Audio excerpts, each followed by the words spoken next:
Bismillahirrahmanirrahim. Assalamualaikum warahmatullahi wabarakatuh. Jumpa lagi di channel YouTube Rivanista. Masih di sudut edukasi, belajar mudah dan menyenangkan. Bagaimana kabar adik sekalian, khususnya siswa-siswi kelas 4?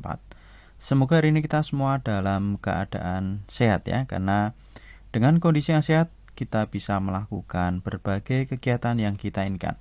Dan dengan kondisi yang sehat pula pastinya kita bisa belajar bersama untuk membahas soal-soal dari buku Matematika untuk SD atau MI kelas 4 kurikulum 2013 yang disempurnakan, terbitan dari GAP atau Gelora Aksara Pratama ya. Buku ini dikarang oleh Gunanto dan Desya Dahlia.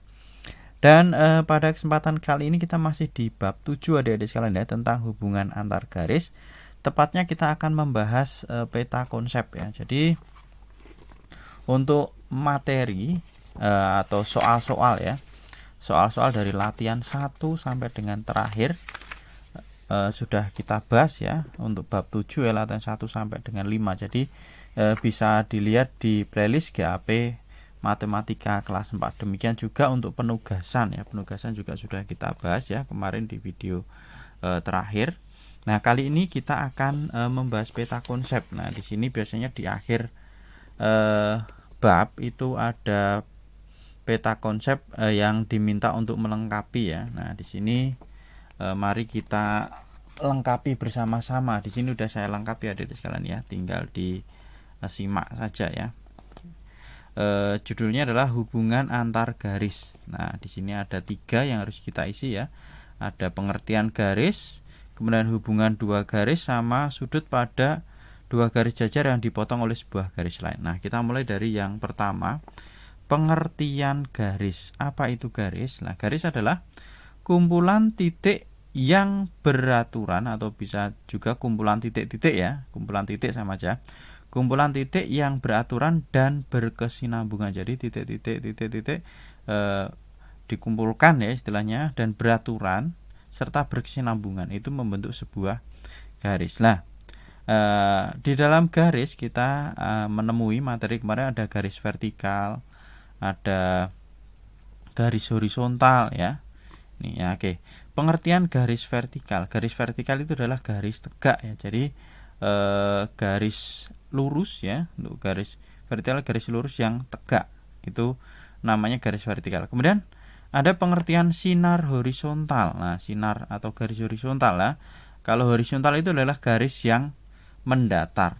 Nah, kemudian di sini ada juga pengertian garis lurus dan sinar garis. Nah, kalau garis lurus itu adalah garis yang memanjang tidak terbatas di kedua ujungnya, itu garis lurus ya. Biasanya ujungnya dikasih tanda panah ya, kedua ujungnya itu menandakan dia tidak terbatas di kedua ujungnya. Kemudian pengertian sinar garis yaitu garis yang diawali oleh titik dan ujung lainnya menuju suatu arah, itu sinar garis. Nah, ini kalau sinar horizontal berarti ini dimulai dari sebuah titik dan ujung lainnya. Nah, ini mendatar ya, tapi garisnya mendatar menuju suatu arah tapi mendatar, itu sinar horizontal ya. Atau kalau kita gambarkan ya adik-adik sekalian ya, untuk sinar horizontal itu seperti ini. Nah, ini horizontal. Nah, kemudian kalau garis vertikal itu ke atas ini ya, berarti tegak, ini namanya garis vertikal. Nah, kemudian garis lurus itu bisa vertikal, bisa horizontal. Nah, kalau digambarkan seperti ini ya. Jadi tidak terbatas di kedua ujungnya. Nah, kalau sinar garis itu dimulai dari suatu titik dan menuju ke arah tertentu. Nah, ini namanya sinar garis. Ini sinar garis horizontal ya namanya. Kalau sinar garis vertikal berarti ke atas. Sinar garis diagonal berarti ke samping. Ya, seperti itu ya. Jadi untuk pengertian garis. Selanjutnya yang kedua ada hubungan 2 garis ya. Ini ada garis berpotongan, garis sejajar, garis berimpit ya. Yang pertama adalah garis berpotongan. Garis berpotongan adalah garis yang terletak pada satu bidang datar dan berpotongan di salah satu titiknya ini ya. Nah, jadi garis yang terletak pada satu bidang datar dan berpotongan di salah satu titiknya, ini gambarnya seperti ini adik-adik sekalian ya. Kita lihat ini adalah garis berpotongan, ini berpotongan di titik sini ya. Nah, ada 2 buah garis yaitu garis N dan garis M. Ini berpotongan di Satu titik misalnya titik O. Selanjutnya setelah garis berpotongan ada garis berimpit. Nah, garis berimpit itu garis yang memiliki paling sedikit 2 titik persekutuan. Nah, ini misalnya ada garis A dan garis B. Nah, garis B ini berimpit dengan garis A. Jadi terlihat seperti satu buah garis ya karena menyatu. Ini dinamakan garis berimpit. Kemudian selanjutnya ada garis sejajar. Nah, garis sejajar itu 2 garis atau lebih ya, sebenarnya bisa juga 3 garis, 4 garis. Nah, ini bisa tulis 2 garis atau lebih, kasih kata-kata atau lebih ya, 2 garis atau lebih yang terletak pada satu bidang datar dan tidak akan berpotongan walaupun diperpanjang sampai tak hingga ya. Jadi ini contohnya, ini ada 2 garis ya, ini P dan Q. Ini kalau kita perpanjang ke sana atau ke sini, ini dia tidak akan pernah berpotongan, yaitu namanya 2 garis yang sejajar. Itu adik-adik sekalian ya, untuk yang nomor 2 hubungan 2 garis. Selanjutnya yang ketiga di sini ada sudut pada 2 garis sejajar yang dipotong oleh sebuah garis lain ya. Ini misalnya saya gambarkan seperti ini. Ini ada 2 garis sejajar. Nah, dipotong oleh sebuah garis. Nah, ini misalnya. Ini misalnya garis AB dipotong garis P misalnya. Nah, ini ya. Jadi 2 garis jajar dipotong oleh sebuah garis. Nah, di sini ada yang namanya sudut sehadap ya, pengertian sudut sehadap. Sudut yang menghadap dan memiliki besar yang sama. Nah, ini contohnya, ini misalnya saya kasih nomor 1, 2, 3, 4. Aduh, ini terlalu dekat ya adik-adik sekalian. Ini 5, 6, 7, 8 misalnya. Ini garis jajarnya harusnya dikasih jarak agak jauh ya. Oke, saya ulangi saja. Misalnya ada 2 garis jajar, ke sini saja ya. Nah, ini nanti biar lebih mudah. Tuh, malah bengkok ya. Oke. Ini dipotong oleh sebuah garis. Lah ini misalnya. Ini misalnya ini garis AB dipotong garis P misalnya. Nah, di sini nanti kita akan menemukan beberapa sudut ya. Ada 1, 2, 3, 4. Nih, misalnya ini sudut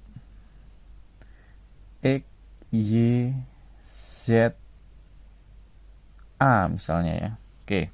Jadi ada 8 buah sudut yang terbentuk. Nah, yang dinamakan sudut sehadap itu berarti menghadapnya sama adik-adik sekalian. Jadi, lah untuk sudut sehadap itu berarti menghadapnya sama dan besar sudutnya juga sama. Ini misalnya sudut 2 ini sehadap dengan sudut Y. Nah, jadi kalau misalnya sudut 2 besarnya 30 derajat, maka sudut Y juga 30 derajat. Nah, sudut 1 sehadap dengan sudut X. Kemudian sudut 3 sehadap dengan sudut Z. Sudut 4 sehadap dengan sudut A. Ini misalnya. Nah, jadi sudut-sudut yang sehadap itu besarnya sama ya. Kemudian ada ya, ini tadi pengertiannya berarti untuk sudut sehadap yaitu sudut yang menghadap dan memiliki besar yang sama. Jadi besar sudutnya sama. Kemudian di sini ada sudut bertolak belakang. Nah, 2 buah sudut yang saling bertolak belakang dan pasti besar sudutnya juga sama. Ini misalnya. Untuk yang sudut bertolak belakang ini 1 dan 3 ini bertolak belakang. Jadi kalau 1 misalnya sudutnya 100 derajat, sudut 3 ini juga 100 derajat karena ini bertolak belakang ya, besarnya sama. Kemudian sudut 2 dengan sudut 4 ini juga saling bertolak belakang. Maka besar sudutnya juga sama ya, ini 2 dan 4. Kemudian sudut X dengan sudut Z. Ini juga kedua sudut yang saling bertolak belakang. Kemudian sudut Y dengan sudut A ini juga saling bertolak belakang. Itu ya. Jadi sudut-sudut yang saling bertolak belakang itu besarnya sama. Nah, selain sudut sehadap, sudut bertolak belakang, sebenarnya ada lagi ya, sudut dalam berseberangan. Jadi sudut yang di dalam garis jajar ini yang saling berseberangan. Ini sudut 4 dan sudut Y ini sudut dalam berseberangan. Kemudian sudut 3 dengan sudut X ini juga dalam berseberangan. Ini juga besarnya sama. Kalau sudut 4 ini misalnya 60 derajat, maka sudut Y juga 60 derajat. Kemudian kalau sudut yang 3 ini misalnya berapa? 100 derajat misalnya, maka sudut X juga 100 derajat itu. Jadi besar sudut dalam berseberangan itu juga sama. Kemudian ada satu lagi yaitu sudut luar berseberangan. sudut 2 dengan sudut A. Ini juga besar sudutnya sama ya kalau luar berseberangan. Kemudian sudut 1 dengan sudut Z. Ini sudut luar berseberangan, ini juga besarnya sama ya. Itu jadi yang perlu diketahui adik-adik sekalian, jika ada dua garis jajar yang dipotong oleh sebuah garis, maka ada beberapa sudut yang perlu kita ketahui. Oke. Mungkin sampai di sini ya penjelasan untuk peta konsep. Kemudian untuk soal berikutnya, latihan ulangan pelajaran 7 atau latihan ulangan bab 7 akan kita bahas di video berikutnya. Terima kasih sudah belajar bersama, semoga bermanfaat, dan mohon maaf apabila ada kekurangan. Saya akhiri, wassalamualaikum warahmatullahi wabarakatuh.